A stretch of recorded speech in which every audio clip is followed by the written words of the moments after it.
नमस्कार दोस्तों, स्वागत है आपका हमारे चैनल ज्योति टहलान में। आज हम महाभारत की एक ऐसी अद्भुत और प्रेरणादायक कथा जानेंगे जो हमें त्याग, दान, वचन पालन और धर्म का वास्तविक अर्थ समझाती है।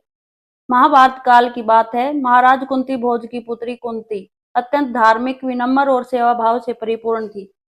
एक बार महान तपस्वी महर्षि दुर्वासा उनके महल में पधारे। कुंती ने पूरे मन, श्रद्धा और समर्पण से उनकी सेवा की। उनकी निस्वार्थ सेवा से प्रसन्न होकर महर्षि दुर्वासा ने उन्हें एक दिव्य मंत्र प्रदान किया।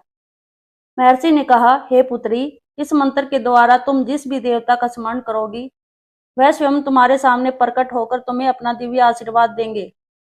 समय बीतता गया। एक दिन बाल सुलभ जिज्ञासा से प्रेरित होकर कुंती ने प्रातःकाल उगते हुए सूर्य की तरफ मुख करके उस मंत्र का जाप किया। जैसे ही मंत्र पूरा हुआ, चारों ओर तेजस्वी प्रकाश फैल गया और कुछ ही क्षणों में 7 श्वेत अश्वों से जुड़ा स्वर्णिम रथ आकाश से उतरा और उस पर विराजमान थे स्वयं भगवान सूर्य।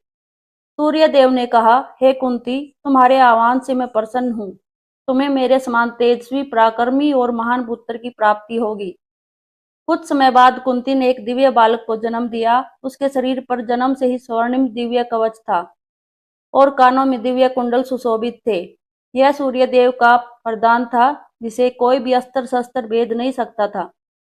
लेकिन समाज की कठोर परंपराओं और लोक लाज के कारण कुंती ने भारी मन से उस नवजात शिशु को एक सुंदर टोकरी में रखा और आंसुओं से भरी आंखों से नदी की धारा में प्रवाहित कर दिया। वह टोकरी बहते बहते हस्तिनापुर के सारथी अधिरथ और उनकी पत्नी राधा के पास पहुंची। दोनों निसंतान थे। उन्होंने उस बालक को ईश्वर का प्रसाद मानकर अपना लिया और उसका नाम रखा कर्ण। कर्ण बचपन से ही वीर, दयालु और अत्यंत दानवीर था। वह प्रतिदिन सूर्योदय के समय भगवान सूर्य को अर्घ्य देता और पूरी श्रद्धा से उनकी आराधना करता। सूर्य देव भी अपने इस महान भक्त पर सदैव कृपा बनाए रखते थे। समय बीतता गया और महाभारत युद्ध का समय निकटाया।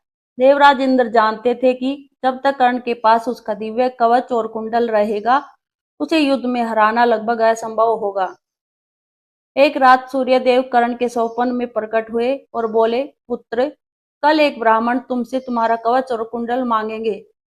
वह वास्तव में देवराज इंद्र होंगे। यदि तुम यह दान में दे दोगे तो तुम्हारी रक्षा कम हो जाएगी। कर्ण ने विनम्रता से उत्तर दिया, यदि कोई याचक मेरे द्वार से खाली लौट गया तो मेरा दानवीर कहलाना व्यर्थ है। मैं अपने वचन से कभी पीछे नहीं हटूंगा।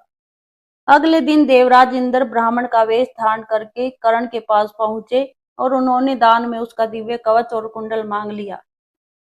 बिना एक क्षण का विचार किए कर्ण ने अपने शरीर से जन्मजात कवच और कुंडल अलग करके उन्हें दान कर दिया। उनकी इस अद्भुत दानशीलता को देखकर स्वयं इंद्र भी भावुक हो उठे। उन्होंने अपना वास्तविक रूप प्रकट किया और प्रसन्न होकर कर्ण को अपनी अमोघ वासवी शक्ति प्रदान की। यही कारण है कि आज भी कर्ण को केवल एक महान योद्धा ही नहीं, बल्कि संसार का सबसे बड़ा दानवीर भी कहा जाता है। इस कथा से हमें यह शिक्षा मिलती है कि सूर्य देव का तेज केवल शक्ति नहीं, बल्कि सत्य, उदारता, वचन पालन और धर्म के मार्ग पर चलने की प्रेरणा भी देता है। कर्ण का जीवन हमें सिखाता है कि महानता जन्म से नहीं, बल्कि अपने कर्म, त्याग, चरित्र और निस्वार्थ भाव से प्राप्त होती है।